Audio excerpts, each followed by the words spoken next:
Cleaning cobwebs and dust from high corners is often tricky and tiring. There's a simple, safe, and surprisingly effective way to remove cobwebs and dust from high spots without climbing or risking a fall. Take a clean microfiber towel and an ordinary broom.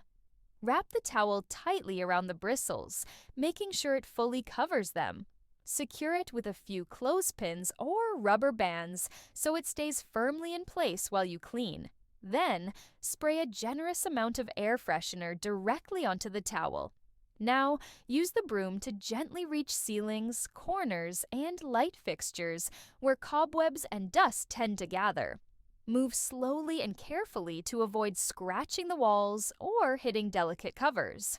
The microfiber towel's texture traps dust and webs with ease, while the air freshener helps loosen and capture stubborn particles that cling to the surface.